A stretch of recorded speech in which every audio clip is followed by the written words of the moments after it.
우리나라 옛 이야기. 바보 돌쇠와 처녀 도깨비.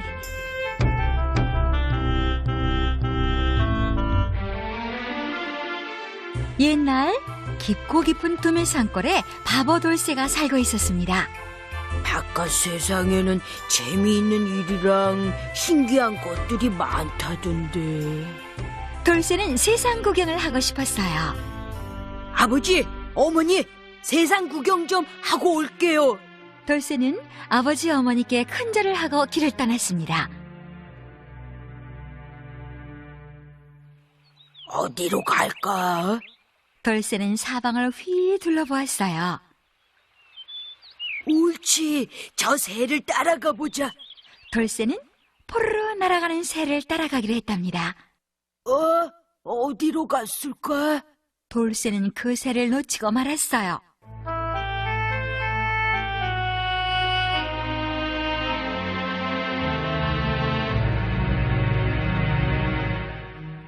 날이 점점 어두워졌습니다. 갑자기 검은 구름이 몰려오더니 굵은 빗방울이 쏟아졌어요.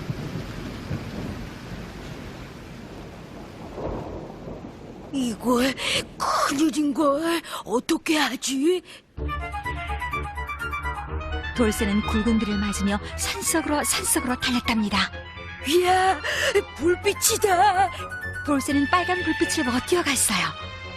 초가집 앞까지 단숨에 달려왔지요.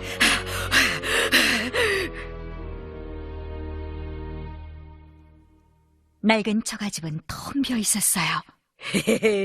여기서 자고 가야지. 돌쇠는 방으로 들어갔습니다. 이야, 이게 다 뭐야? 산신령님이 나 먹으라고 차려놓고 갔나 보구나. 어서 먹자, 먹어. 짭짭짭. 방 안에는 맛있는 떡이랑 과일, 고기가 가득 차려져 있었답니다. 배부르다. 돌쇠는 통통한 배를 어루만졌어요. 조금 있으니 솔솔 잠이 왔습니다.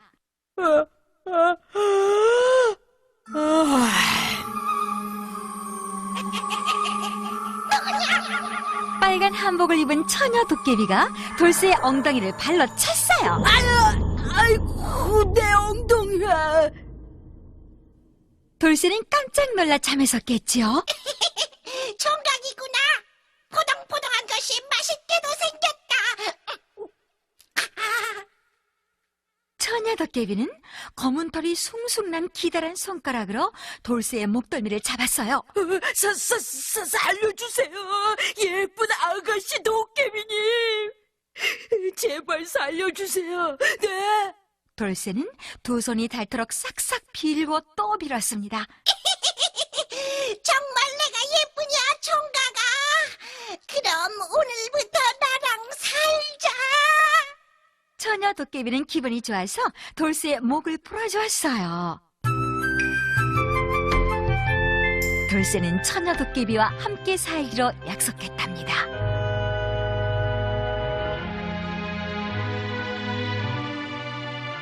어느덧 1년이 지났습니다.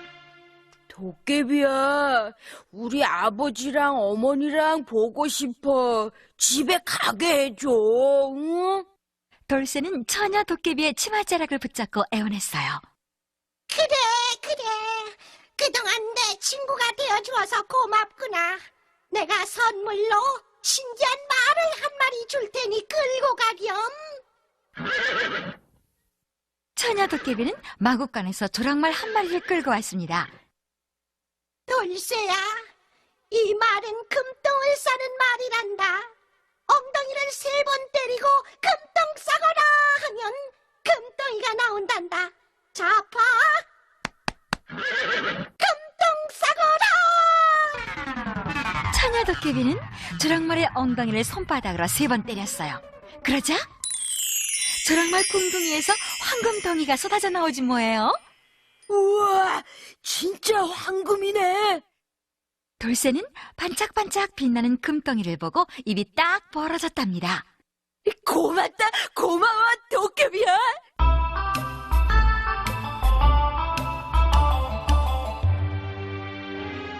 돌쇠는 조랑말을 끌고 집을 향해 길을 떠났습니다. 날이어도 하룻밤을 주막집에서 자게 되었어요. 아저씨, 이 말 엉덩이를 3번 때리면서 금똥 싸거라 하지 마세요. 바보 돌쇠가 주막집 주인에게 말했습니다.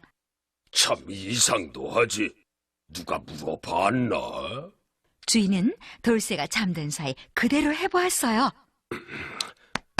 금똥 싸거라. 아니 이게 뭐야? 황금이다 황금. 주막집 주인 털보는 눈이 휘둥그레졌습니다. 털보는 슬그머니 욕심이 났지요.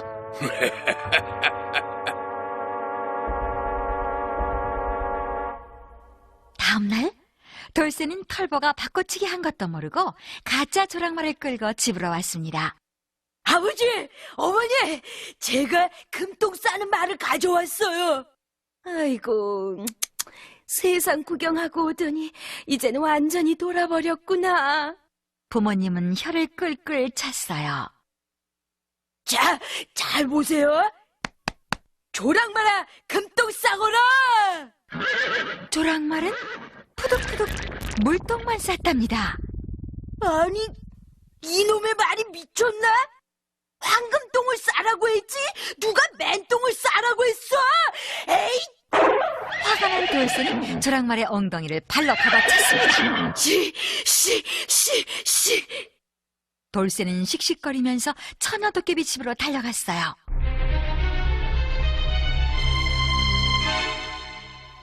도깨비! 넌 거짓말쟁이야! 돌쇠야, 이번엔 방망이를 줄게. 때려라 하면 마구 때리는 방망이야. 멈춰라 하면 멈출 테니 주막집 털보에게는 때려라 하지 말라고만 해. 처녀도깨비는 돌쇠에게 방망이를 주었습니다.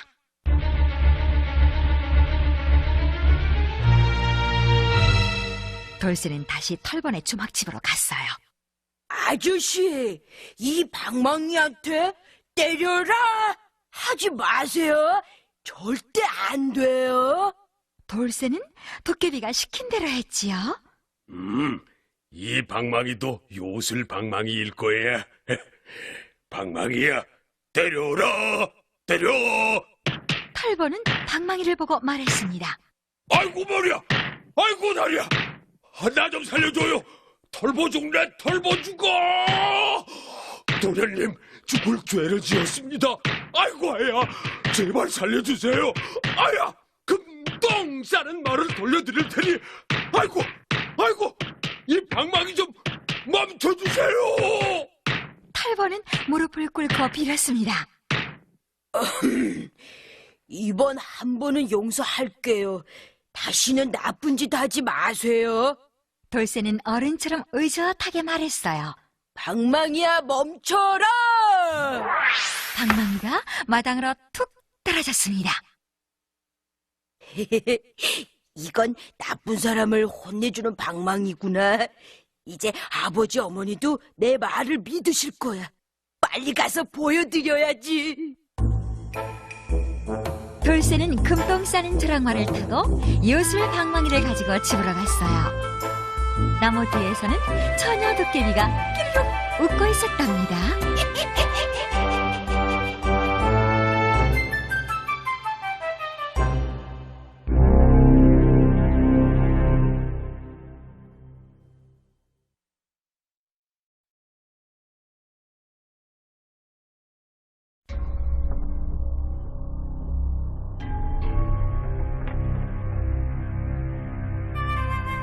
우리나라 옛 이야기.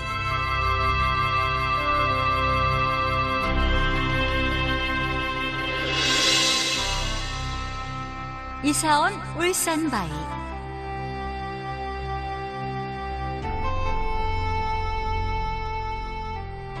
아주 먼 옛날 일이랍니다. 하느님은 하늘과 땅을 만들고 바다도 만드셨어요. 그런 다음 아름다운 산도 만드셨지요. 지금까지 만든 어떤 산보다도 아름다운 산을 하나 만들어야지. 하느님은 산을 만들기에 가장 좋은 곳을 찾아 이리저리 둘러보았습니다.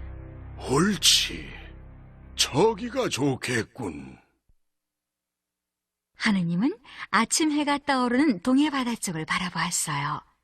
그것은 우리나라 강원도 땅이었답니다. 아름다운 산을 만들려면 바위로 된 봉우리가 많아야 해.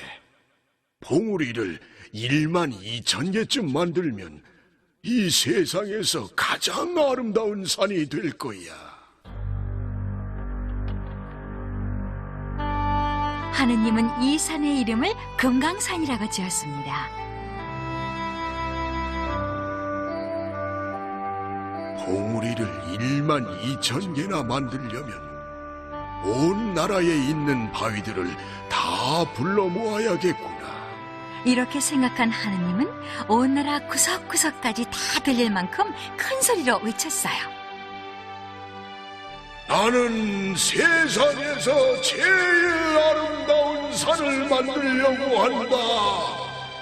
1만 2천 개의 봉우리가 필요하니 스스로 멋지다고 생각하는 바위들은 모두 모이거라.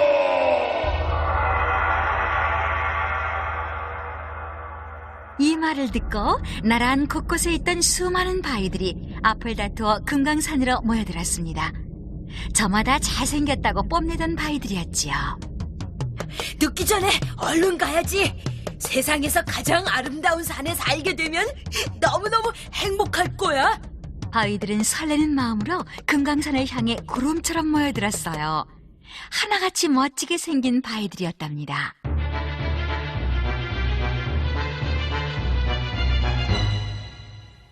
제주도 한라산에 있던 바위들도 바다를 건너와 금강산으로 향했습니다.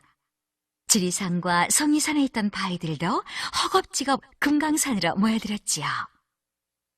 경상도 울산에 있던 큰 바위도 금강산을 향해 길을 떠났답니다.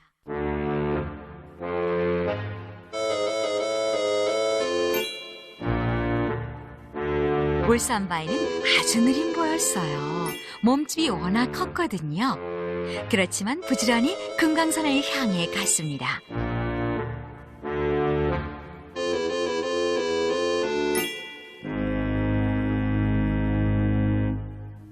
울산 바위가 땀을 뻘뻘 흘리며 설악산 마루에 도착하자 뉘엿뉘엿 해가 지고 어두워지기 시작했어요. 피곤하기도 하고 날도 저물었으니 여기서 하룻밤 쉬었다 가야겠다.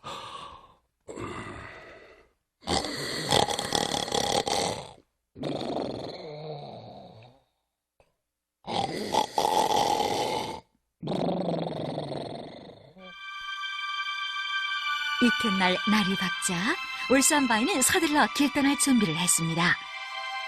이제 조금만 더 가면 금강산에 닿을 수 있겠지? 울산 바위가 막 길을 떠나려 할 때였어요. 하늘나라 심부름꾼이 달려와 기막힌 소식을 전했습니다. 당신은 금강산에 갈 필요가 없게 되었어. 하느님께서 어젯밤에 1만 2천 봉우리를 다 만드셨다오. 그러니 다시 고향으로 돌아가도록 하시오. 울산 바위는 그 자리에 털썩 주저앉고 말았어요. 휴, 이럴 줄 알았으면 어젯밤에 쉬지 않고 곧장 올라갈 걸 그랬구나. 하지만 이제는 후회해도 소용없는 일이었답니다. 할 수 없지. 울산으로 되돌아가는 것도 쑥스러운 일이니 여기서 그냥 눌러 살아야겠어. 경치가 이만한 것도 흔하진 않으니까. 울산 바위는 이렇게 생각하며 설악산에 머물기로 마음을 정했습니다. 그리고 이렇게 스스로를 위로했지요. 울산보다 경치가 아름다운걸?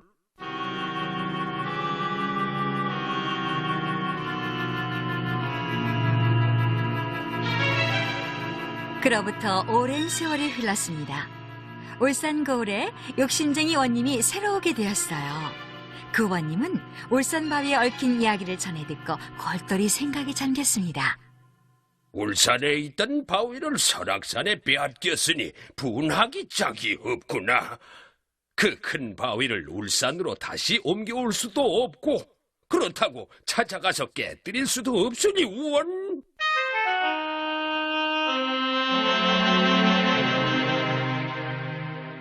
며칠 동안 궁리를 거듭하던 원님에게 문득 좋은 생각이 떠올랐어요. 원님은 부하들을 불러놓고 말했습니다. 설악산이 있는 양양고을 원님을 만나러 갈 테니 가마를 준비시켜라. 원님은 서둘러 양양거울 원님을 찾아갔어요.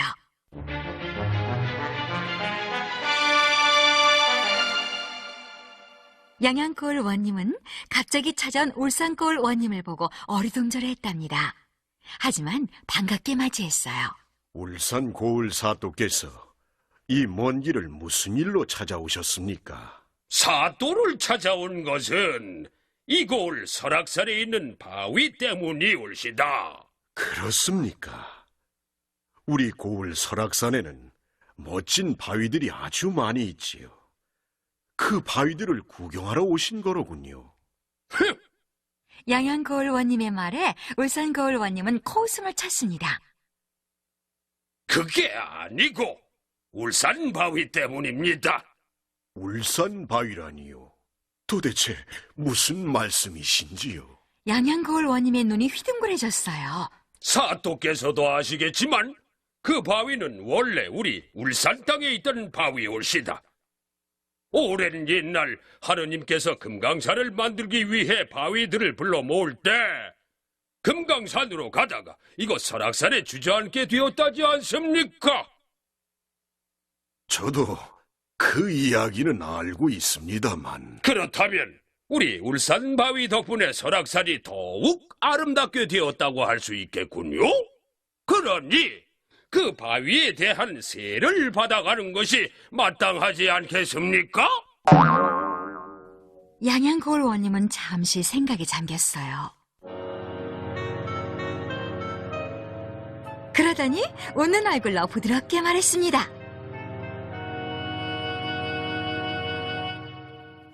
사또, 울산 바위는 우리 고을 사람들이 울산에서 가져온 것이 아닙니다. 금강산으로 가다가 스스로 설악산에 주저앉은 것이지요. 설악산에는 울산 바위 말고도 멋진 바위들이 얼마든지 있습니다. 그러니 자리만 많이 차지하고 있는 울산 바위를 하루바삐 울산으로 옮겨주시지요. 무슨 수로 그 큰 바위를 가져가겠습니까? 그게 어렵다면 우리에게 세를 내십시오. 울산거울 원님은 더 이상 입을 열지 못했습니다. 혹 데려왔다가 혹을 붙인 꼴이 되고 만 것이지요. 내가 헛된 욕심을 부리다가 도리어 망신만 당했구나. 울산거울 원님은 얼굴이 빨개져서 도망치듯 그 자리를 떠났습니다. 이 소식을 전해들은 양양거울 사람들은 모두와 함께 기뻐하며 원님의 슬기를 칭찬했답니다.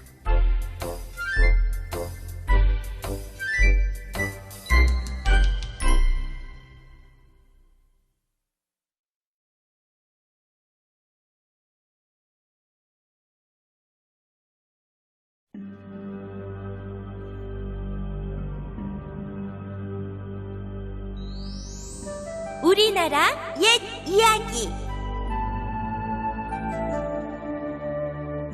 은혜 갚은 호랑이.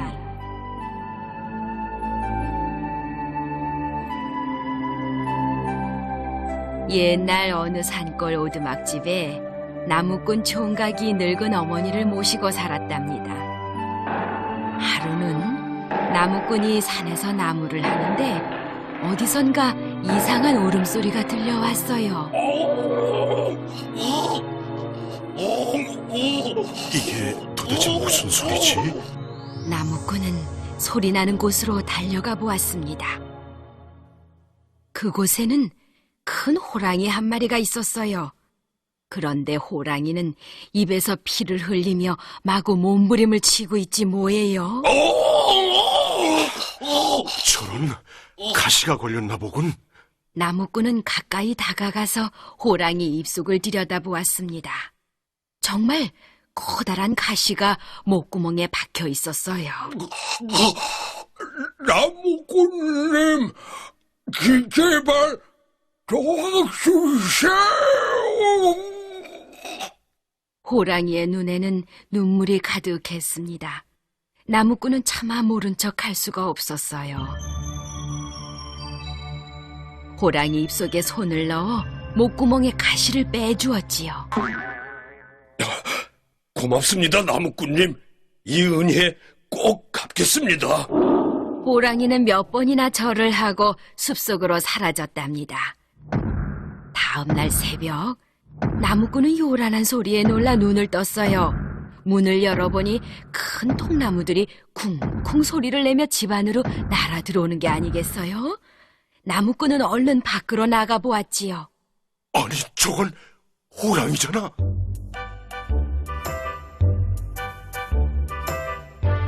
그날부터 호랑이는 새벽마다 나무를 던져주었답니다. 나무꾼은 그 나무를 마을로 지고 가서 팔았어요. 덕분에 집안 살림이 전보다 훨씬 넉넉해졌습니다. 이제 내가 장가드는 것만 보면 소원이 없겠구나. 하지만 어머니, 어떤 처녀가 이런 산골로 시집 오려고 하겠어요? 늙은 어머니와 나무꾼이 주고받는 이야기를 호랑이가 엿듣게 되었습니다. 다음 날 호랑이는 어떤 처녀를 나무꾼네 집으로 업고 왔어요. 아니, 웬 처녀를 데려왔느냐? 나무꾼님 색시입니다. 호랑이는 이렇게 대답하고는 어디론가 사라져버렸답니다. 처녀는 정신을 잃고 잠자듯 누워 있었어요. 얼굴이 참 곱기도 하구나. 이런 처녀를 아내로 삼을 수 있다면 얼마나 좋을까? 그 처녀는 서울에 사는 큰 부잣집 딸이었어요. 내일이 시집가는 날인데 난데없이 나타난 호랑이에게 물려온 것이었지요. 나무꾼은 그 처녀가 마음에 꼭 들었답니다. 처녀도 며칠 머물다 보니 부지런하고 착한 나무꾼이 좋아졌어요. 그래서 두 사람은 결혼을 했습니다. 그런데 나무꾼은 걱정이었어요. 처가에 인사를 가야 하는데 가난해서 선물을 마련할 수가 없었거든요. 서울까지 먼 길을 걸어갈 수도 없고 가져갈 선물도 없으니 어쩌지요? 나무꾼의 말을 호랑이가 또 엿들었어요. 호랑이는 곧 떡과 술과 고기를 구해왔답니다. 거기다 소와 나귀까지 몰고 왔어요.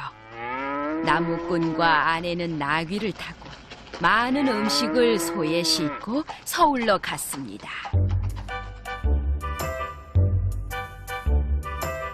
죽은 줄만 알았던 딸이 사위와 함께 돌아오자 처가에서는 크게 기뻐하며 잔치를 열어주었습니다.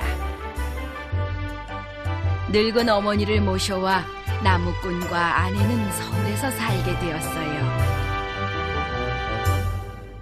세월이 흐르자 나무꾼은 호랑이의 일을 까맣게 잊어버렸답니다.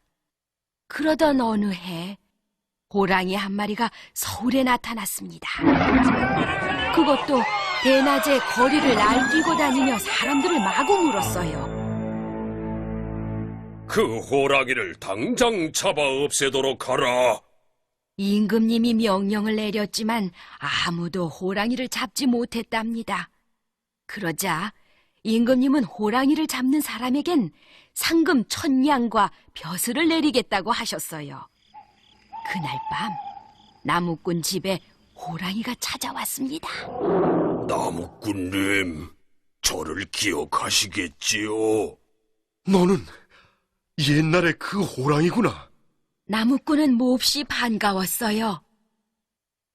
그런데 호랑이가 이런 말을 하지 뭐예요? 나무꾼님, 요즘 거리에서 소동을 벌이는 호랑이가 바로 저랍니다.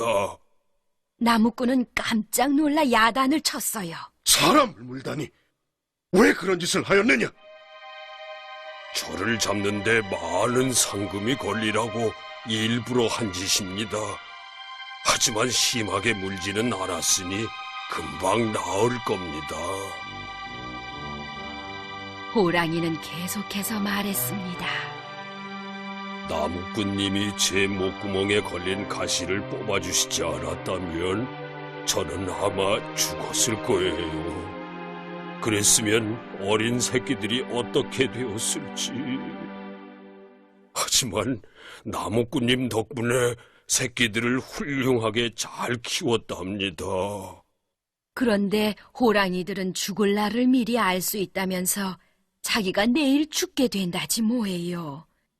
호랑이는 마지막으로 한 가지 부탁을 했습니다. 나무꾼님, 제가 내일 점심때 종로에서 한바탕 소동을 부릴 거예요. 그때 나무꾼님이 총을 한 방만 쏘아주세요. 그러면 제가 쿵 쓰러지겠습니다. 호랑이는 꼭 자기 말대로 해달라고 몇 번이나 말했어요. 다음 날 점심때가 되었습니다. 정말 종로에는 호랑이가 나타났어요. 호랑이는 펄펄 뛰어다니며 가게를 부수고 집을 망가뜨렸습니다. 이 골목 저 골목에서 사람들이 도망치고 멍멍 꼿꼿해 웅모힝 짐승들도 놀라서 뛰어다녔어요. 그때 나무꾼이 총을 들고 나타났습니다. 총소리가 나자마자 호랑이는 쿵 소리를 내며 쓰러졌어요. 사람들은 손뼉을 치며 기뻐했답니다. 그 무서운 호랑이를 한 방에 잡다니 대단한 솜씨로다. 임금님은 크게 칭찬하며 나무꾼에게 돈 1000냥과 벼슬자리를 내렸어요. 그러나 나무꾼은 조금도 기쁘지 않았답니다. 오히려 마음이 너무너무 아팠어요. 죽으면서까지 은혜를 갚다니 정말 고맙구나. 나무꾼은 호랑이를 양지 바른 곳에 잘 묻어주었습니다. 그 뒤 나무꾼은 늘 어려운 사람들을 도우며 살았어요. 그렇지만 은혜를 베푼다는 생각은 절대 하지 않았습니다. 누군가에게 무엇을 줄 수 있다니 얼마나 고마운 일이야. 나무꾼은 사람들을 좋아했고 사람들도 나무꾼을 좋아했어요. 그래서 나무꾼은 평생 행복하게 살았답니다.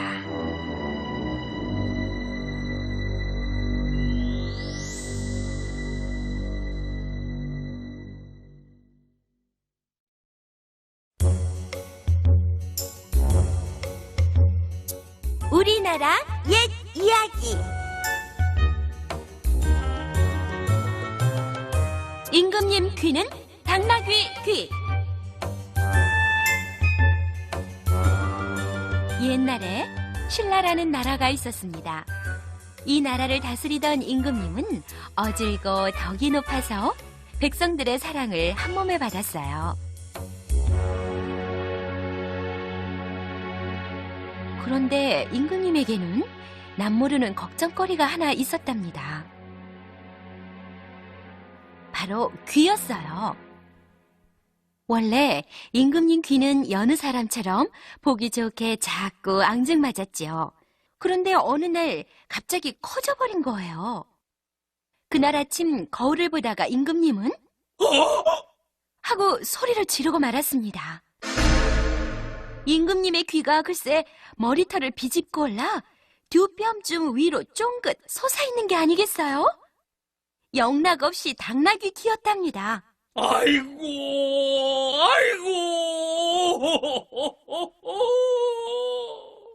임금님은 엉엉 울기 시작했어요. 왜 내가 이런 벌을 받아야 하지? 백성들을 못 살게 군 적도 없는데. 영차, 귀를 잡아들인 적도 없잖아. 그래, 단 한 번도 없었어. 혹시 내 귀가 계속 자라나면 어떡하지? 내 키만큼 자라고 나중에는 지붕까지 뚫을 정도로 자란다면? 다행히 귀는 더 이상 자라지 않았지만 임금님은 너무 속이 상해서 날마다 거울을 보며 엉엉 울었습니다. 다음 날부터 임금님은 신하들 앞에 얼굴을 내밀지 않았습니다. 하루, 이틀, 사흘, 나흘. 임금님이 모습을 드러내지 않자 신하들은 쑥덕거리기 시작했지요. 우리 임금님이 어디 아프신 게 아닐까? 백성들 사이에서도 좋지 않은 소문이 돌았어요. 임금님이 병으로 누우셨대. 호시탐탐 쳐들어올 기회를 엿보던 이웃나라에서 군사를 일으키고 있다는 나쁜 소문도 나라 안에 가득 퍼졌습니다. 임금님은 그런 이야기를 들을 때마다 초조하고 화가 났습니다. 국리 끝에 임금님은 왕관 만드는 사람을 수소문해서 궁궐로 불러들였어요. 신라에서 제일 솜씨 좋은 장인이 임금님 앞으로 불려왔지요. 새 왕관을 사흘 안에 만들 수 있겠느냐? 장인은 임금님 앞에 납작하게 꿇어앉아서 머리를 조아렸습니다. 여부가 있겠습니까, 임금님? 사흘 밤낮을 밝혀서라도 세상에서 가장 멋진 왕관을 만들어 드리겠습니다. 자, 그럼 내 머리 치수를 재거라. 장인은 임금님의 왕관을 제 손으로 짓게 된 것이 무척 자랑스럽고 기뻤습니다. 하늘로 가지를 쭉쭉 뻗은 커다란 아름드리 나무처럼 멋진 금관을 만들어야지. 장인은 이렇게 마음먹었어요. 또 귀 아래로는 금줄을 찰랑찰랑 늘어뜨리고 빛이 옥으로 장식을 하는 거야. 아, 얼마나 아름다울까. 생각만으로도 흐뭇해서 장인은 저도 모르게 해벌쭉 웃었습니다. 장인은 조심조심 임금님의 머리치수를 재기 시작했어요. 그러다가 갑자기 소리를 지르고 말았답니다. 귀가 당나귀 귀. 임금님이 매서운 눈으로 장인을 노려보았어요. 이 사실을 누구에게도 말해서는 안 된다. 혹 내 귀가 당나귀 귀라고 소문이라도 나면 그때는 네가 입을 놀린 줄 알 터이니 그리 알아라. 알겠느냐? 예. 장인은 바들바들 떨면서 머리를 조아렸습니다.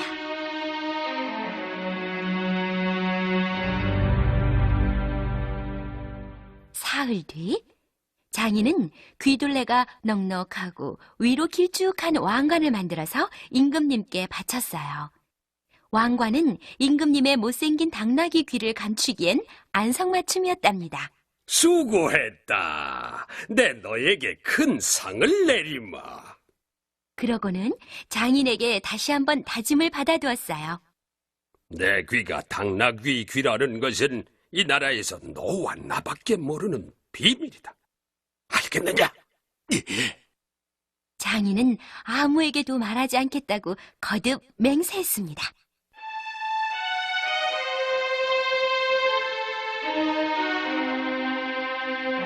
임금님은 밤이나 낮이나 그 커다란 왕관을 쓰고 있었어요. 그래서 백성들은 물론 신하들조차 임금님 귀가 당나귀귀라는 것을 눈치채지 못했답니다. 오히려 백성들은 목소리를 높여 임금님을 칭송했어요. 우리 임금님이 새 왕관을 쓰셨어. 전에 쓰시던 것보다 몇 갑절은 높은 것 같아. 임금님의 덕이 높아지셨으니 왕관도 높은 걸 쓰셔야지. 이런 소리를 들을 때마다 왕관을 만든 장인은 희죽희죽 웃었습니다. 임금님은 당나귀 귀를 가졌기 때문에 밤낮 없이 그렇게 높은 왕관을 쓰시는 거라고. 장인은 일을 하다 말고 길을 걷다 말고 배를 움켜잡으면서 웃음을 터뜨리곤 했어요. 하지만 사람들이 실성한 사람이라고 손가락질하기 시작하자 장인은 함부로 웃을 수도 없었답니다. 장인은 점점 웃음을 잃고 말까지 잃어갔어요.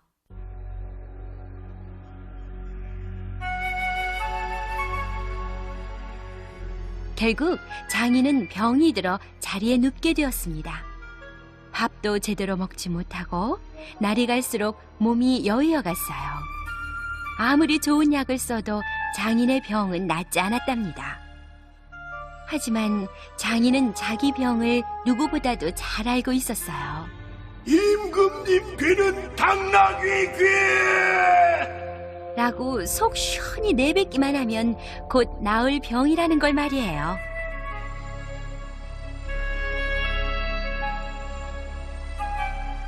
어느 날 장인은 마음이 답답해서 대나무 숲으로 바람을 쐬러 나갔습니다. 그때 좋은 생각이 떠올랐어요. 장인은 땅에 구멍을 팠습니다. 그리고 그 자리에 엎드려서 구멍에 입을 대고 이렇게 외쳤지요. 임금님 귀는 당나귀 귀! 임금님 귀는 당나귀 귀! 그 말 한마디로 장인의 가슴속에 맺혔던 응어리는 쑥 풀렸습니다. 시원하다. 시원해. 장인은 그 소리가 새어나오지 못하도록 흙을 덮고 발로 꼭꼭 밟아 묻어놓았어요. 그리고 가벼운 마음으로 집으로 돌아왔답니다. 장인은 그 후 병이 나아 명랑한 날을 보내다가 편안한 마음으로 세상을 떠났습니다. 이듬해 봄이 돌아왔어요. 아가씨들은 바구니를 들고 대나무 숲으로 몰려와 죽순을 뜯었습니다. 그때였어요. 살살 부는 바람에 댄잎들이 살랑살랑 한들거리는 틈으로 아주 이상한 노랫말이 흘러나오기 시작했습니다. 임금님 귀는 당나귀 귀. 임금님 귀는 당나귀 귀. 장인이 땅속에 묻어놓은 소리가 대나무 뿌리를 타고 올라와 잎사귀에서 울리고 있는 것이었죠. 아가씨들은 깔깔거리면서 이 노래를 따라 부르기 시작했습니다. 임금님 귀는 당나귀 귀, 임금님 귀는 당나귀 귀. 노래는 나라 안에 금세 퍼졌어요. 그리고 얼마 안가 궁궐에까지 들어갔습니다. 임금님, 해괴한 소문이 들립니다. 해괴한 소문이라니. 자, 대나무 숲에서 들리는 소리인데 임금님 귀가 글쎄 당나귀 귀라고. 으시! 당장 가서 대나무를 몽땅 베어버려라! 임금님의 명령으로 대나무는 하나도 남김없이 베었어요. 그리고 그 자리에는 산수유 나무가 심어졌답니다.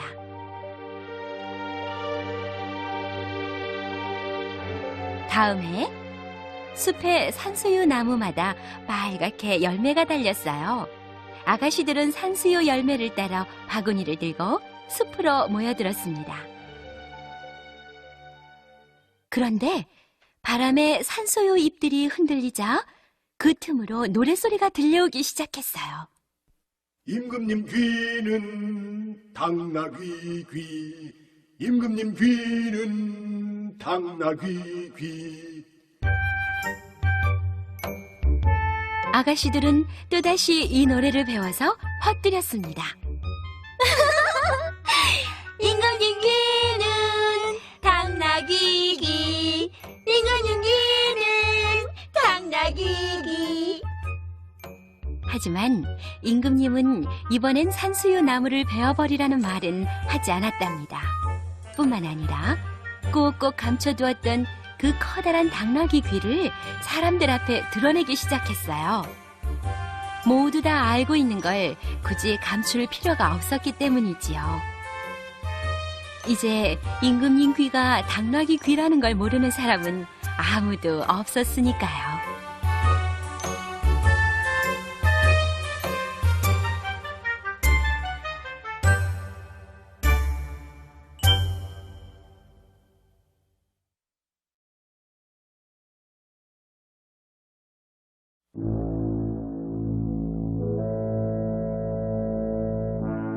우리나라 옛 이야기.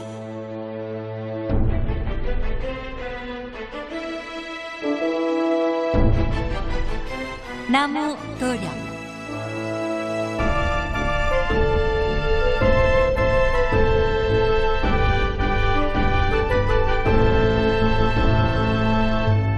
옛날 어느 곳에 아름다운 개수나무 한 그루가 있었습니다. 참 씩씩한 나무님이세요. 먼 하늘나라에서 바람을 쐬러 온 선녀님이 말했어요. 선녀님과 개수나무는 서로 사랑하게 되었답니다. 그리고 얼마 뒤 선녀님은 사내 아기를 낳게 되었어요. 선녀님과 개수나무의 아기였지요. 아기는 무럭무럭 잘 자랐습니다. 그러나 아기가 훌륭한 도령이 되었을 때 선녀님은 다시 하늘나라로 올라가 버리고 말았어요. 아들아, 아버지가 이에 있으니 슬퍼하지 말아라. 개수나무는 아들에게 가만가만 말을 했습니다. 그러던 어느 여름날이었어요. 난데없이 장대비가 쏟아지기 시작했답니다. 세상은 금세 물바다가 되었어요. 힘이 센 개수나무도 그만 빗물에 뿌리가 뽑혀 쓰러지고 말았습니다. 아버지! 걱정 말고 내 등에 올라타거라. 개수나무가 빗물에 둥둥 떠올랐어요. 내 몸을 꼭 잡아라. 비는 쉬지 않고 퍼부었답니다. 나무도령은 개수나무의 몸을 싣고 둥실둥실 떠내려갔어요. 어느 곳을 봐도 물천지였습니다. 아버지, 언제까지 이렇게 물 위를 떠다녀야 하죠? 나무도령은 여전히 비를 퍼붓고 있는 하늘을 쳐다보았어요. 비가 그치고 물이 빠지면 어딘가에 닿게 될 게다. 개수나무는 나무도령을 태운 채 쉬지 않고 흘러내려갔습니다. 한참을 흘러갔을 때였어요. 살려주세요! 제발 좀 살려주세요! 넘실거리는 물 위에 개미들이 버둥거리고 있었답니다. 아버지, 저 개미들을 아버지 등에 태워도 될까요? 나무도령이 아버지에게 물었어요. 태우려무나. 저것들이 죽으면 세상에 개미는 시도 없어지게 될 테니. 나무도령은 개미들을 태워주었습니다. 다시 얼마만큼 떠내려갔을 때입니다. 살려주세요! 제발 좀 살려주세요! 이번에는 앵앵앵 모기들이었어요. 아버지, 저 모기들을 아버지 등에 태워도 될까요? 나무도령은 다시 아버지에게 물었습니다. 태우려무나. 저것들이 죽으면 세상에 모기는 시도 없어지게 될 테니. 나무도령은 모기들을 태워주었어요. 나무도령과 개미와 모기를 등에 실은 개수나무는 쉬지 않고 흘러갔습니다.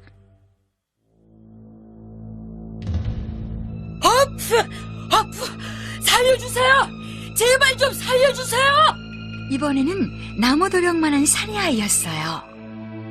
아버지, 저 아이를 아버지 등에 태워도 될까요? 아니, 안 된다. 개수나무는 딱 잘라서 말했습니다. 제발 살려주세요! 아이는 곧 빠져 죽을 것 같았어요. 아버지, 저 아이를 구하게 해주세요. 안 된다. 아버지, 부탁이에요. 개수나무는 잠시 생각한 뒤 대답했습니다. 정 그렇다면 네 마음대로 하려무나. 나무도령은 사내 아이를 구해냈어요.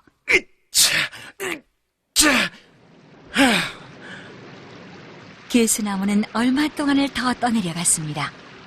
퍼붓던 비가 그치고 물이 빠지기 시작했어요. 저기에 땅이 보인다!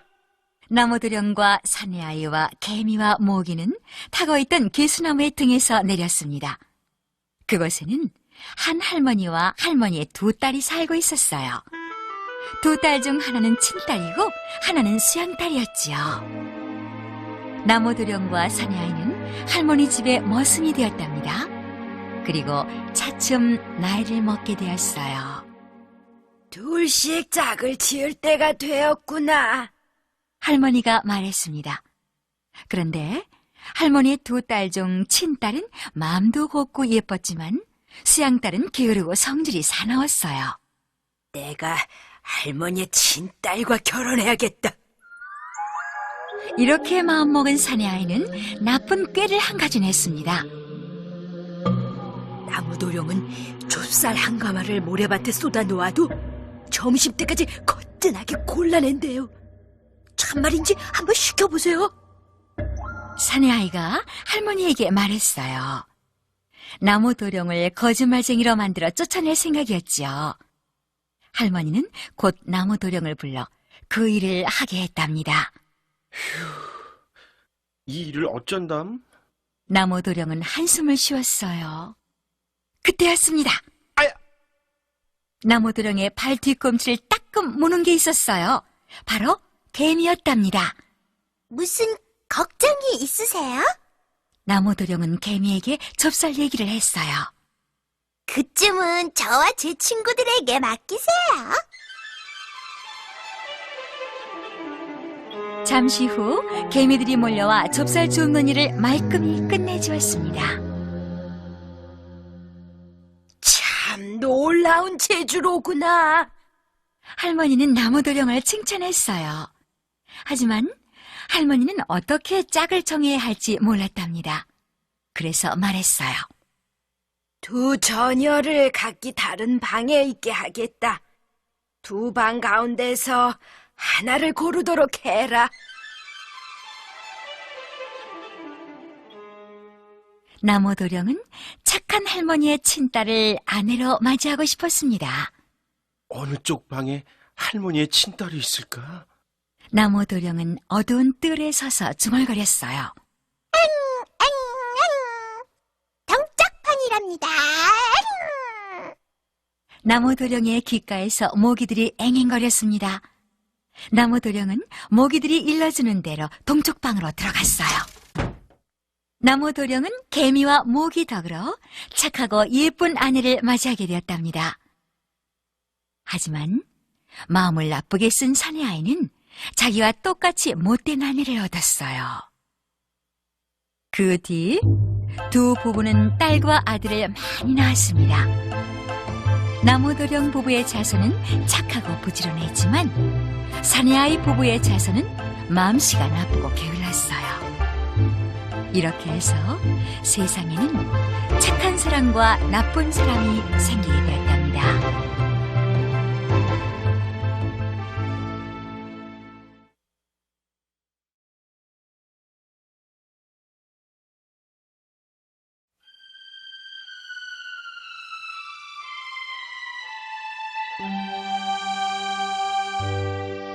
우리나라 옛 이야기.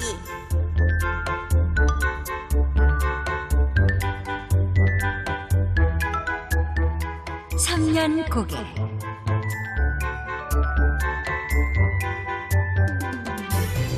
어느 둠의 산골에 삼년고개라는 험한 고개가 있었습니다. 사람들은 그 고개 넘는 것을 무서워했어요. 왜 그런지 아세요? 자칫 잘못해 그 고개에서 넘어지면 3년밖에 못 산다는 전설이 있었거든요. 그래서 고개를 피해 먼 길을 돌아서 다니는 사람이 많았답니다. 3년고개에서 그리 멀지 않은 마을에 영감님 한 분이 살았어요. 어느 날 아침밥을 먹고 난 영감님이 할머니에게 말했습니다. 네, 장터마을 김영감 환갑잔치에 갔다 오리다. 마침 장날이니 장 구경도 하고 잘 됐지. 조심해서 다녀오시오. 저 술을 드시거든 고개를 피해 오시구려. 할머니가 당부했어요. 잔치집에는 사람들이 많았답니다. 마침 장날이라 장도 보고 잔치집에도 들릴 겸 온 사람들이었지요. 어서 오게. 오랜만이네. 아유, 더 오래 사세요. 아이고, 이게 누군가? 이 사람 아무쪼록 오래오래 살겠나. 100살까지 살아야지. 영감님은 환갑을 맞은 친구에게 축하 인사를 했습니다. 자네도 오래 살아야지. 와줘서 고맙네. 친구는 무척 반가워했어요. 영감님은 푸짐하게 장만한 잔치 음식을 배불리 먹었습니다. 아는 친구들이랑 어울려 술도 거나하게 마셨어요. 복 많은 노인이야. 환갑 잔치를 이렇게 걸게 하기도 어렵지. 영감님은 환갑 맞은 친구를 부러워했답니다. 잔치집에서 나온 영감님은 생선 가게로 가서 조기 2마리를 샀어요. 모처럼 잘 먹었군. 이제 집으로 가야지. 영감님은 트림을 하며 바쁘게 장에서 나왔습니다. 어느새 해는 서산 위로 기울고 있었어요. 이건 늦었군. 빨리 걸어도 해지기 전에 집에 닿기 어렵겠는걸. 영감님은 중얼거리며 걸음을 빨리 했습니다. 영감님이 3년곡에 닿았을 때는 땅거미가 깔리고 있었어요. 어둡기 전에 고개를 넘어야지. 영감님은 걸음을 재촉했습니다. 그러면서도 넘어질까봐 조심조심 걸음을 떼어놓았어요. 고개 위에 올라서니 이미 해는 지고 어둑어둑했습니다. 숲에서 여우 우는 소리가 섬뜩하게 들려왔어요. 영감님은 부랴부랴 고갯길을 내려갔습니다. 그런데 그만 아이쿠! 돌뿌리에 발이 걸려 앞으로 고꾸라지고 말았어요. 아이고, 이제 죽었구나. 영감님은 울상이 되어 중얼거렸습니다. 3년곡에서 넘어졌으니 큰일도 보통 큰일이 아니었어요. 아이고, 일을 어쩌노. 이제 3년밖에 못 살게 됐으니. 영감님은 눈앞이 캄캄했습니다. 집에 돌아온 영감님은 몸져 눕고 말았어요. 영감, 무슨 일로 그러시오? 장에서 좋지 않은 일이 있었나 보구려. 할머니가 걱정스럽게 물었습니다. 아버님, 왜 그러십니까? 무슨 걱정되는 일이라도 있으신지요? 아들도 걱정이 되어 물었어요. 3년 고개에서 넘어졌단다. 이제 3년밖에 못 살게 되었으니 일을 어쩌면 좋단 말이냐. 에휴. 영감님은 한숨을 쉬며 대답했습니다. 아이고 저런, 조심하라고 그렇게 당부했는데 아이고 이게 무슨 날벼락이란 말이오. 할머니가 울음을 터뜨렸어요. 정말 큰일이네요. 아버님, 이 일을 어쩌지요? 아들도 덩달아 울먹였습니다. 할머니도 아들도 3년 고개에서 넘어지면 3년밖에 못 산다는 전설을 철석같이 믿고 있었거든요. 그날부터 영감님은 시름시름 앓기 시작했습니다. 자나깨나 걱정했어요. 아무것도 먹을 수가 없었어요. 이러다가는 3년도 못 살겠구려. 제발 기운을 차리고 미음이라도 드시구려. 할머니가 아무리 권해도 소용이 없었답니다. 아들의 정성스런 간호도 아무 소용이 없었어요. 온 집안이 슬픔에 빠져있던 어느 날이었어요. 소문을 듣고 이웃 마을에 사는 한 소년이 영감님을 찾아왔습니다. 틀림없이 영감님 병을 낫게 해주겠다는 영리하게 생긴 소년이었어요. 할아버지, 제가 액대 오는 법을 알고 있어요. 뭐라고?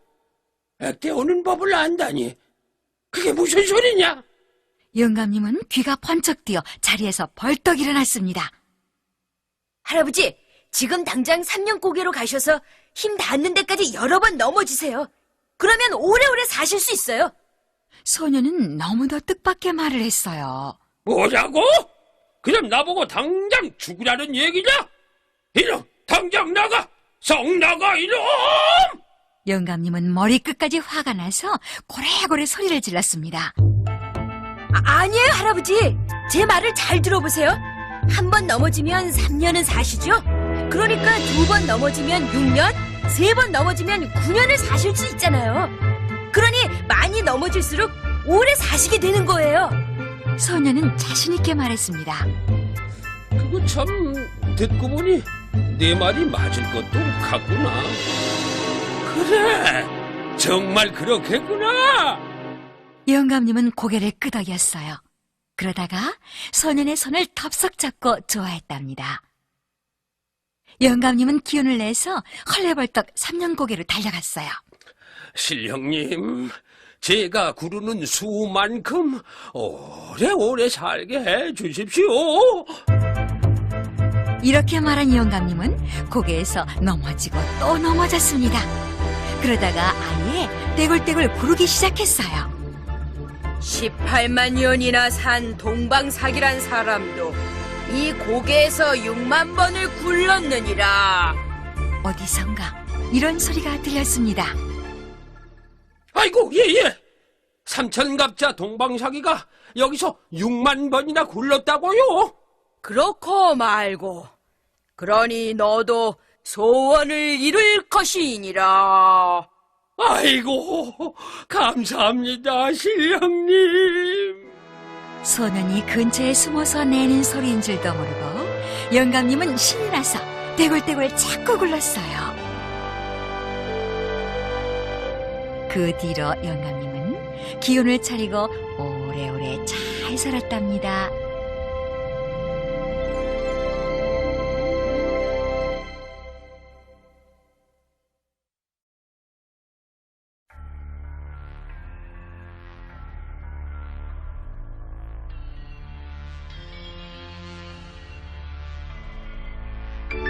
우리나라 옛 이야기.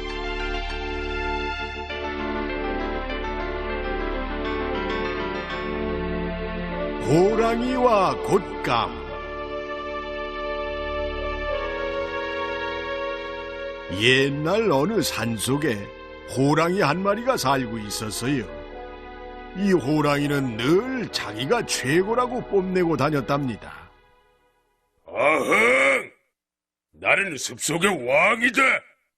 나보다 더 힘센 놈 있으면 나와봐.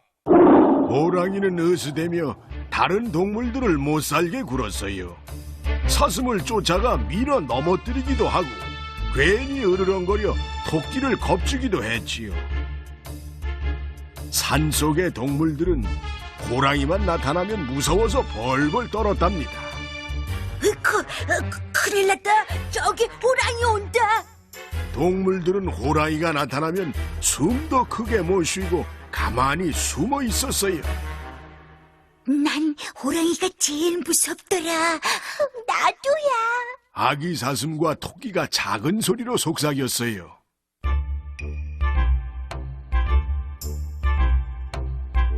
산속에 겨울이 왔습니다. 흰눈이 펄펄 내려 온 세상이 하얗게 변했어요. 배고파. 어디 가서 먹을 것을 구한담. 배고픈 호랑이는 어슬렁어슬렁 산을 내려갔습니다. 물 속에 숨어있던 토끼 가족이 고개를 쏙 내밀었어요. 얘야, 가만히 있어야 한다. 다람쥐 부부도 숨을 죽였지요.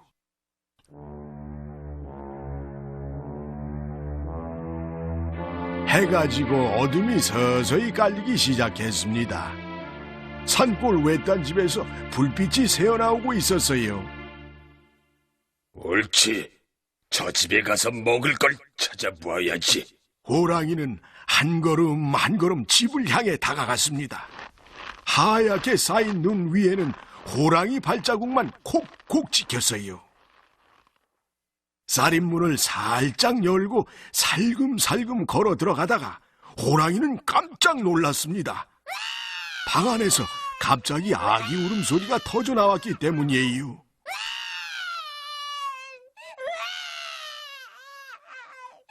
아기는 큰 소리로 울었어요. 울지 마라. 엄마가 달래도 아기는 자꾸자꾸 울었답니다. 아기가 계속 울자 엄마가 말했어요. 아이고, 무서워라. 밖에 호랑이 왔네. 호랑이는 가슴이 철렁 내려앉는 것 같았답니다. 내가 온 걸 어떻게 알았을까? 호랑이는 가만히 몸을 숨겼어요. 호랑이가 왔다고 해도 아기는 울음을 그칠 줄 몰랐습니다. 그치기는커녕 점점 더 큰 소리로 울어댔어요. 뭐? 저 녀석 봐라. 내가 왔다는데도 울음을 안 그쳐? 호랑이는 고개를 갸웃거렸습니다. 산속 동물들도 나만 보면 벌벌 떠는데 저 아기는 도무지 겁이 없군. 호랑이는 그 아기가 보통 내기가 아니라고 생각했어요. 그때 엄마가 이렇게 말했습니다. 아가, 옛다. 곶감이다. 갑자기 아기의 울음소리가 뚝 그쳤어요. 호랑이는 깜짝 놀라 두 눈이 휘둥그레졌답니다. 도대체 곶감이란 놈이 얼마나 무섭길래 아기가 울음을 뚝 그친담? 곶감이란 놈한테 걸리기 전에 어서 숨어야겠다. 호랑이는 슬슬 뒷걸음을 치다가 외양간으로 들어가게 되었어요. 그런데 그때 마침 외양간에 소도둑이 들어왔답니다. 소도둑은 어둠 속을 더듬다가 호랑이를 만지게 되었어요. 소도둑은 생각했지요. 송아지가 포동포동 살이 쪘구나. 호랑이는 호랑이대로 이렇게 생각했어요. 곶감이란 놈한테 영락없이 잡혔구나. 호랑이는 움직이지도 못하고 부들부들 떨기만 했답니다. 소도둑이 호랑이 목에다 고삐를 걸었어요. 호랑이는 숨이 막혀 죽을 지경이었지요. 아이고, 이제 죽었다. 호랑이는 맥이 탁 풀려버렸어요. 그때였습니다. 소도둑이 호랑이 등에 올라타더니 고삐를 힘껏 잡아당겼어요. 호랑이는 엉겁결에 냅다 달렸지요. 아니, 웬 송아지가 이렇게 빠르지? 한참을 달리던 소도둑이 아래를 내려다 보았어요. 큰일 났다. 이를 어쩌담? 물론 그것은 보나마나 큰 호랑이였답니다. 소도둑은 간이 콩알만해졌어요. 할 수 없다. 일이 이렇게 된 이상 정신을 차려야지. 소도둑은 호랑이에게 물려가도 정신만 차리면 산다는 말을 생각해냈어요. 그래서 호랑이 등에 몸을 찰싹 붙이고 호랑이를 단단히 붙잡았지요. 호랑이는 미친 듯이 울부짖으며 날뛰었답니다. 높은 바위도 훌쩍 뛰어넘고 개울도 단숨에 건너뛰었어요. 아이고, 곶감이란 놈은 도무지 떨어질 생각을 안 하는구나.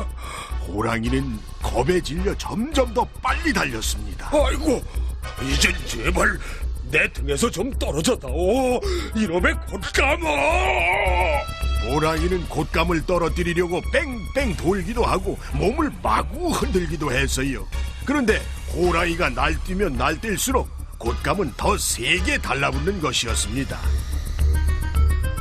소도둑은 소도둑대로 어서 빨리 호랑이 등에서 벗어나고만 싶었답니다. 그때 마침 머리 위에 큰 나뭇가지가 드리워져 있는 걸 보았어요. 소도둑은 얼른 그 나뭇가지에 매달렸지요. 호랑이는 그대로 달아나 버렸습니다. 큰일 날 뻔했다. 소도둑은 나무 위로 기어 올라가 한숨을 쉬었어요.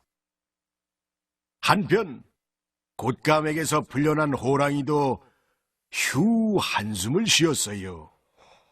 어휴, 이제야 곶감이 떨어져 나갔구나. 세상에, 나보다 더 무서운 놈이 있는 줄은 정말 몰랐어.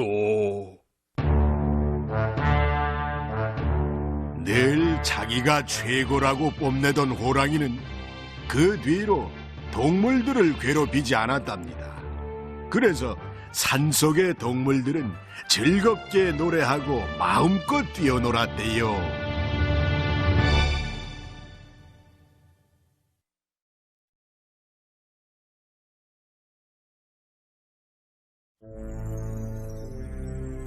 우리나라 옛 이야기. 하늘나라 복숭아를 얻은 아이.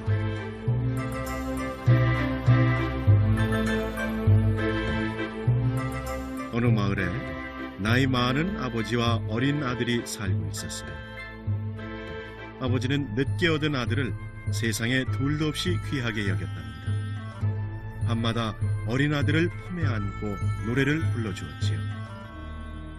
금을 주면 너를 살까, 은을 주면 너를 살까. 나라에는 충신둥이, 부모에는 효자둥이. 어와둥둥 내 사랑아.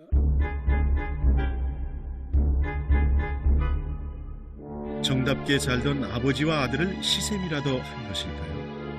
아버지는 그만 병이 들어 자리에 눕고 말았습니다. 아들은 아버지의 병을 고쳐보려고 무척 애를 썼어요. 용하다는 의원을 찾아다니며 약도 지어보고 병을 낫게 한다는 약초를 찾아 깊고 험한 산속을 겁도 없이 돌아다니기도 했죠. 그러나 아버지의 병은 점점 더해만 갔답니다. 아버지의 병만 고칠 수 있다면 무슨 일이든 할 수 있어. 아들은 아버지의 병이 낫지 않는 것은 자신의 효성이 부족한 탓이라고 생각했어요. 아들은 날마다 뒷산 폭포물에 목욕을 하고 바위에 꿇어앉아 두 손 모아 빌었습니다. 하느님, 우리 아버지 병을 낫게 해주세요. 아들이 기도를 시작한 지 1회째 되던 날이었습니다. 폭포 위에서 눈부시게 아름다운 날개옷이 하늘하늘 날아내렸어요. 주워보니 생전 처음 보는 옷이었습니다. 보드랍기가 병아리 솜털 같고 가볍기가 새털 같은 옷에서는 꽃냄새보다 더 그윽한 향기까지 난답니다. 누구의 옷일까? 이 세상 사람 옷 같지가 않아. 아들은 아름다운 날개옷을 들고 벼랑을 기어올라 폭포 위쪽으로 가보았습니다. 물속에서 벌거벗은 젊은 여자가 안절부절 못하고 있었어요. 얼핏 보기에도 예사 사람 같지 않았답니다. 아들은 날개옷을 나뭇가지에 걸쳐놓고 돌아서서 말했어요. 이 옷이 폭포 아래로 날아왔기에 주워왔습니다. 젊은 여자는 그 옷을 받아 입고 말했어요. 저는 하늘나라의 선녀인데 목욕을 하던 중 날개옷이 날아가 버려서 애를 태우던 참이었어요. 그 옷이 없으면 저는 하늘나라로 돌아갈 수가 없답니다. 하늘나라라는 말을 들은 아들은 자기도 모르게 선녀의 옷자락을 붙잡고 무릎을 꿇었습니다. 선녀님, 저를 좀 도와주세요. 선녀님이 다정한 눈빛으로 내려다보았어요. 꿈을 꾸는 듯 정신이 아득해진 아들은 선녀님의 아름다운 얼굴을 바라보았습니다. 어서 말해보세요. 하늘나라로 가고 싶다면 함께 갈 수도 있답니다. 산새의 노랫소리보다 더 나긋나긋한 목소리로 선녀님이 말했어요. 아들은 고개를 저었습니다. 아무리 하늘나라가 살기 좋고 아름답다 해도 병든 아버지를 두고는 갈 수가 없으니까요. 더구나 아버지는 세상 그 무엇보다 자기를 귀하게 여기는 분이었거든요. 선녀님, 제발 우리 아버지를 살려주세요. 두 손을 모아진 아들이 간절하게 말했어요. 아버지를 살려달라니요? 선녀님이 아들의 손을 살포시 잡고 물었습니다. 아버지께서 앓고 계신데 아무리 약을 써봐도 효험이 없어요. 오늘도 아버지를 낫게 해달라고 하늘에 빌고 있는데 날개옷이 날아온 거예요. 아들의 소원을 들은 선녀님이 빙그레 웃었습니다. 걱정 말아요. 제가 하느님께 말씀드려 하늘나라 복숭아를 따다 줄게요. 그 복숭아를 드시면 아버님의 병은 씻은 듯이 나을 거예요. 선녀님, 이 은혜를 어떻게 갚아야 하나요? 아들은 넙죽 엎드려 절을 했답니다. 은혜라니요? 당치 않아요. 제가 당신의 은혜를 갚는 것이지요. 선녀님이 두 손을 모으고 하늘을 우러러 보았어요. 그러자 하늘에서 오색 구름이 내려오더니 선녀님 곁에 어리었습니다. 선녀님은 그 구름에 휩싸여 하늘로 올라갔어요. 아들은 꿈인지 생신지도 모른 채 하늘을 바라보며 서 있었지요. 얼마 후에 오색 구름이 다시 내려왔습니다. 구름이 거치자 선녀님의 고운 모습이 나타났어요. 선녀님의 손에는 잘 익은 복숭아 2개가 들려 있었답니다. 아들의 눈에서 눈물이 주르르 흘러내렸어요. 하늘나라 복숭아를 받아든 아들은 거듭거듭 절을 했습니다. 아들이 절을 하는 사이 또다시 오색 구름이 일어 선녀님의 몸을 휘감고 올라갔습니다. 고맙습니다. 정말 고맙습니다. 아들은 선녀님의 모습이 사라질 때까지 손을 흔들었어요.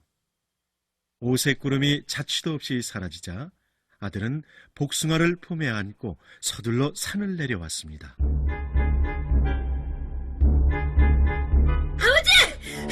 아버지! 아들은 엎어질 듯 넘어질 듯 숨가쁘게 집으로 달려왔습니다. 병든 아버지는 힘없이 아들을 올려다보았어요. 하늘나라 복숭아를 구해왔어요. 이 복숭아를 잡수시면 아버지의 병이 씻은 듯이 낫는데요. 아들은 아버지의 몸을 일으켜 안고 복숭아를 잡수시게 해드렸습니다. 아버지는 복숭아를 먹고 기운을 차렸어요. 언제 알았냐는 듯 건강해졌답니다. 아버지, 정말 다행이에요. 이젠 건강하게 오래오래 사셔야 해요. 아버지는 예전처럼 아들을 안고 노래를 불러주었습니다. 금자동아 은자동아 수명장수 부기동아 어화동에 내 사랑이야.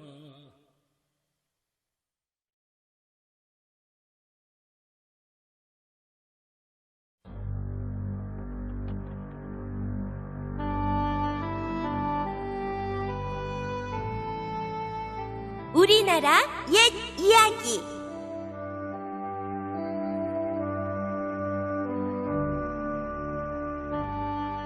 선녀와 나무꾼.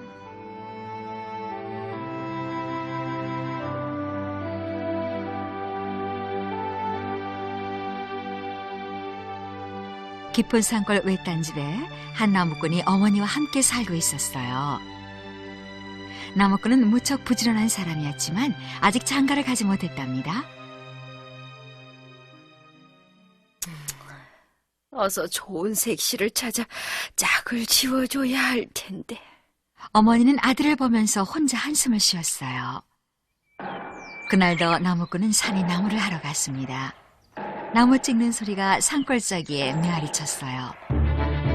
그때 사슴 한 마리가 뛰어와 숨을 헐떡이며 말했습니다. 저를 좀 숨겨주세요. 사냥꾼이 쫓아와요.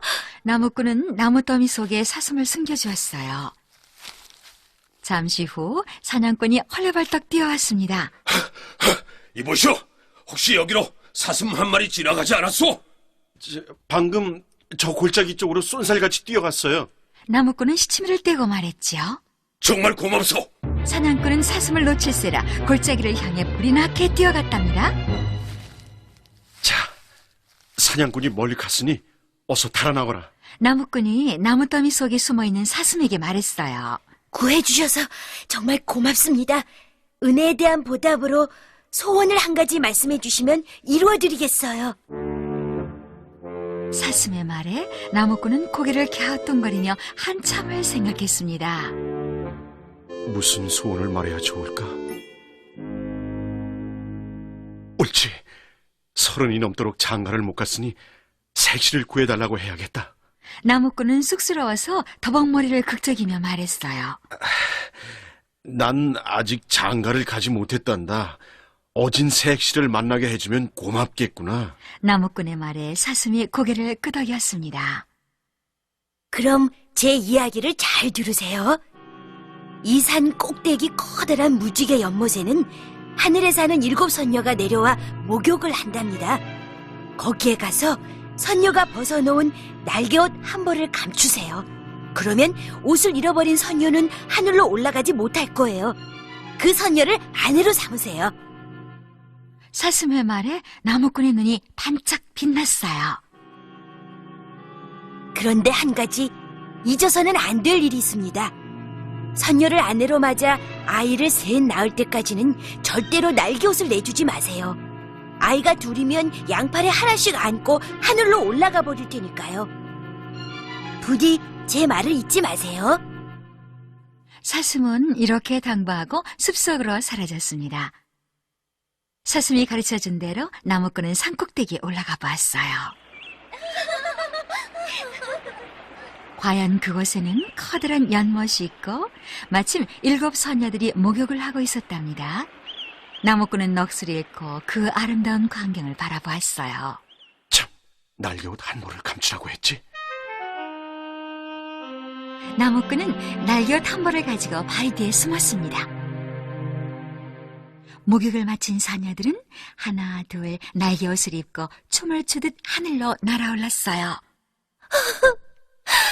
내 날개옷은 어디로 갔을까? 마지막 남겨진 선녀가 연못가에서 울고 있었습니다. 울지 마시오. 나무꾼이 나타나자 선녀는 깜짝 놀랐어요. 나는 이 산에서 나무를 하는 나무꾼이라오. 내 아내가 되어주지 않겠소? 저는 하늘나라에서 내려온 선녀예요. 땅 위의 사람과는 결혼할 수 없답니다. 하늘나라 사람이 땅 위의 사람을 만난 것도 하늘의 뜻이 아니겠소? 부디 나의 아내가 되어주시오.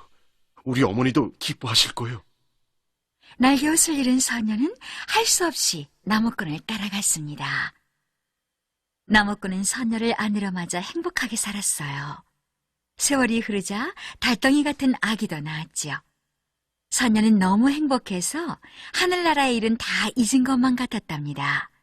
저토록 행복해하는 걸 보면 날개옷 따위는 다 잊어버린 게 틀림없어. 언제까지나 숨기고 살 수도 없고 마음에 걸리는데 차라리 날개옷 이야기를 털어놓을까? 그러다가 나무꾼은 사슴의 말이 생각나 도리질했습니다. 2번째 아이를 낳자 선녀는 시름시름 앓기 시작했어요. 날개옷을 꼭 한번 입어봤으면 그러면 내 병이 꼭 나을 것 같아요. 선녀의 눈에 눈물이 맺히자 나무꾼은 마음이 흔들렸습니다. 그래, 날개옷을 내주자. 아내는 나를 두고 가버릴 사람이 아니야. 나무꾼은 생각 끝에 깊숙이 감춰두었던 날개옷을 꺼내줬어요. 내가 당신을 아내로 맞기 위해 날개옷을 감췄다오. 정말 미안하오. 내 날개옷! 선녀는 너무나 기뻐하며 날개옷을 입었어요. 그러더니 2 팔에 아이를 하나씩 안고 하늘로 날아올랐답니다. 아, 여보, 나를 두고 가지 말아요. 나무꾼이 나부끼는 선녀의 옷자락을 잡으려 했지만 선녀는 2 아이를 안고 하늘 높이 훨훨 날아가 버렸어요. 얼마 뒤 어머니마저 돌아가시자 나무꾼은 세상에 홀로 남겨진 것만 같았습니다. 너무 외로워서 날마다 눈물로 세월을 보냈지요. 그러던 어느 날 나무꾼이 숨겨주었던 사슴이 나타났습니다. 너무 슬퍼하지 마시고 다시 한번 산꼭대기 무지개 연못에 가보세요. 이제 선녀들이 목욕을 하러 오지 않는 대신 연못 물을 길어 간답니다. 하늘에서 두레박이 내려오거든 그 속에 올라타세요. 그러면 그리운 아내와 아이들을 만나게 될 거예요. 나무꾼은 산꼭대기 무지개 연못으로 뛰어갔습니다. 하늘에서 정말 두레박이 내려왔답니다. 나무꾼은 얼른 두레박이 올라탔어요. 드디어 두레박이 하늘로 올라가기 시작했습니다. 어디선지 아름다운 노랫소리가 들려왔어요. 꿈에도 그리던 아내와 아이들이 무지개 저편에 마중을 나와 있었답니다. 하늘나라에서 다시 만난 나무꾼 가족은 행복하게 잘 살았대요.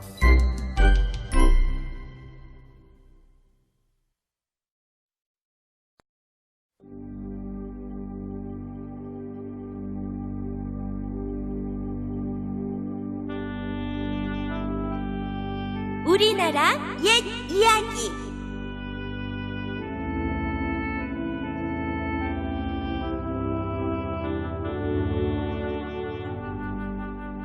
은혜 갚은 두꺼비.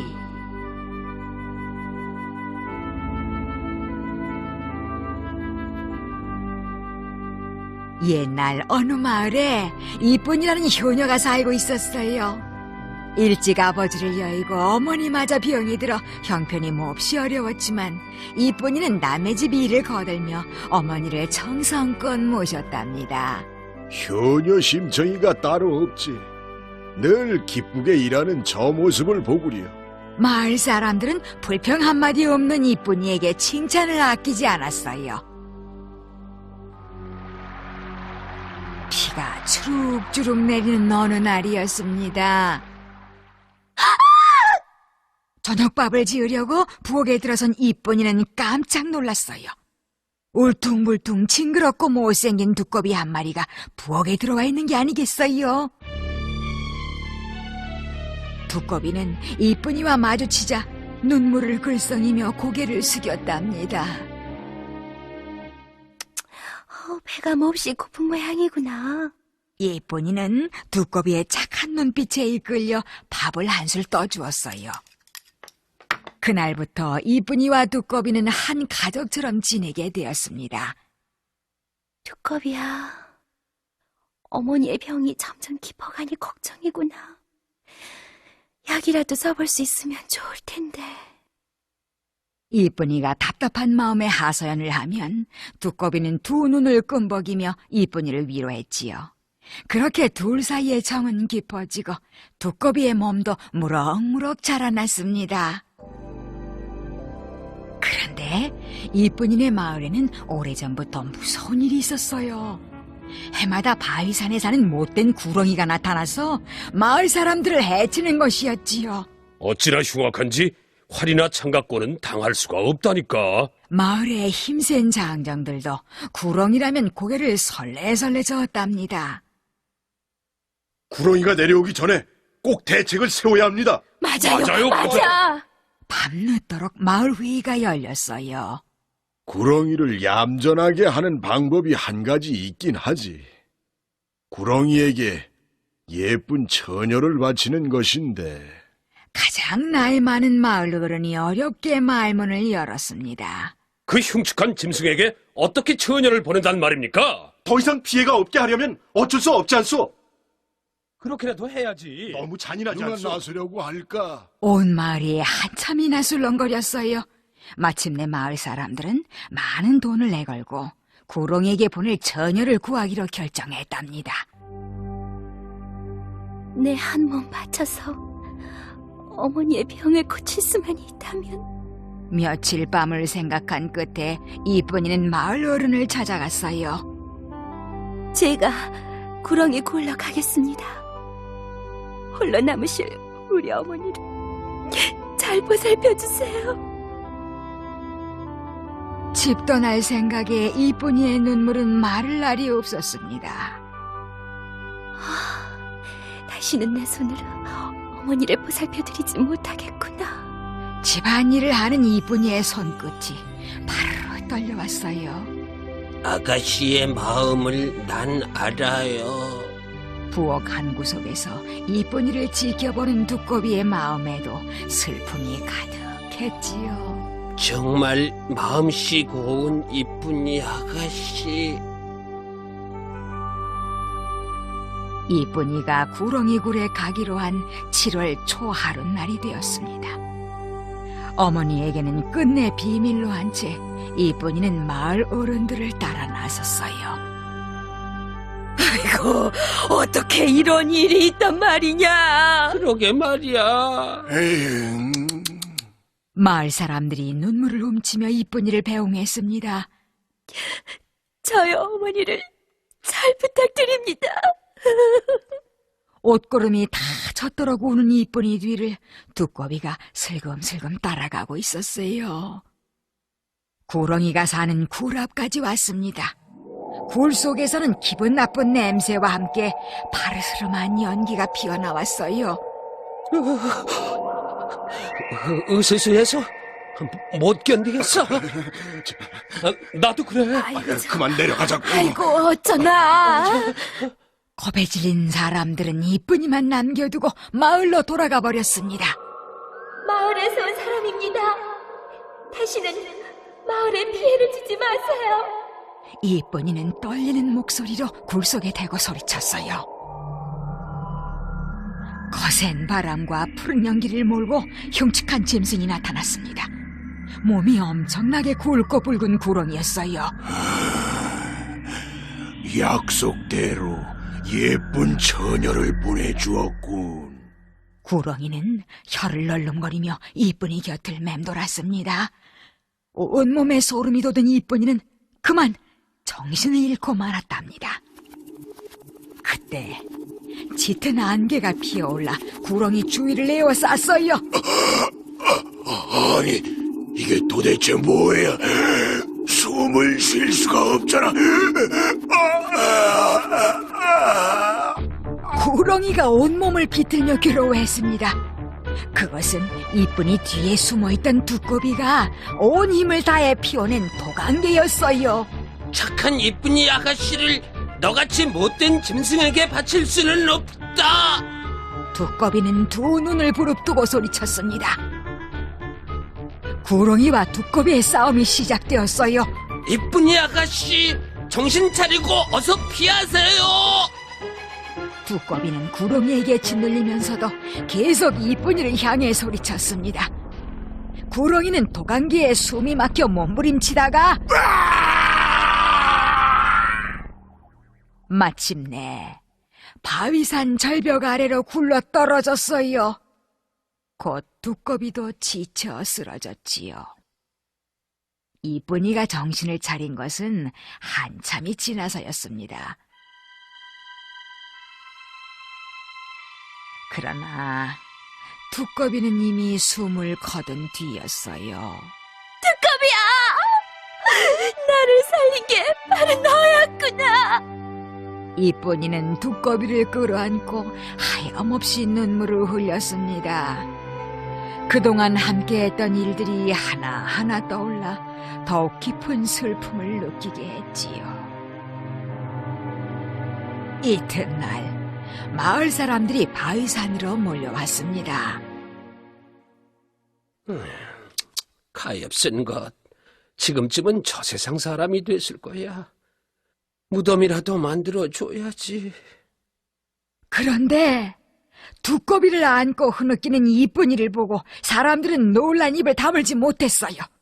그렇게 효성스럽더니 큰 복을 받았구나. 은혜를 갚은 두꺼비가 못된 사람보다 100번은 나아요.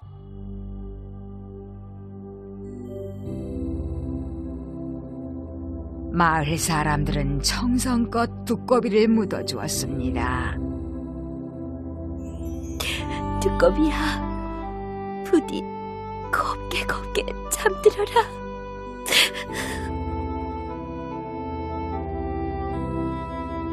두꺼비의 무덤 앞에 앉은 이쁜이의 눈에서는 끝도 없이 눈물이 흘러내렸어요. 은혜 갚은 두꺼비의 이야기는 멀리 멀리 이웃 마을까지 퍼졌답니다.